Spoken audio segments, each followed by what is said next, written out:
ഒരുപാട് ഹാർഡ്ഷിപ്സ് ഉണ്ടായിട്ടുണ്ട്. ആ സമയത്താണ് ഈ പാട്ട് കണ്ടും കേട്ടും ആ ഒരു എക്സൈറ്റ്മെന്റിൽ നിൽക്കുമ്പോഴാണ് ഒരു ദിവസം ഹാരിസ് ദേശത്തിന്റെ കൂടെ ആമിറിനെ ഞാൻ പരിചയപ്പെടുന്നത്. എൻ്റെ ജാനകി സെറ്റിൽ correct and amazing guy, very sweet guy.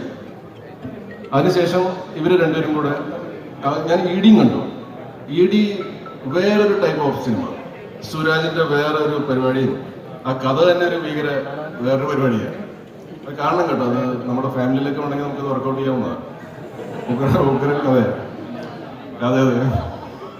അതിനുശേഷം ലിജീഷുമായിട്ട് നമ്മുടെ ഈ കഥ പറയാൻ വേണ്ടിയിട്ട് എൻ്റെ ഓഫീസിൽ വരുന്നു.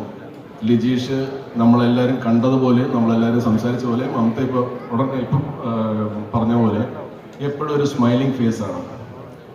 അദ്ദേഹം കഥ പറഞ്ഞു തുടങ്ങിയപ്പോൾ തന്നെ പിന്നെ നമ്മുടെ കണ്ണുകൾ മാറില്ല. ഇദ്ദേഹത്തിൻ്റെ കണ്ണിൽ തന്നെ ഇങ്ങനെ ഉടക്കി മൊത്തം കഥ കേട്ടു. അപ്പൊ തന്നെ പിന്നെ തീരുമാനം നമുക്ക്, ഞാൻ ആമിറിന്റെ പടമായതുകൊണ്ട് ഓൾറെഡി ഞാൻ ഇന്നായിരുന്നു. ബിക്കോസ് 2 പടങ്ങൾ എനിക്ക് ഭയങ്കര ഇഷ്ടപ്പെട്ട സിനിമകളാണ്. പിന്നെ കഥ കേൾക്കാൻ കഥാപാത്രം എന്താ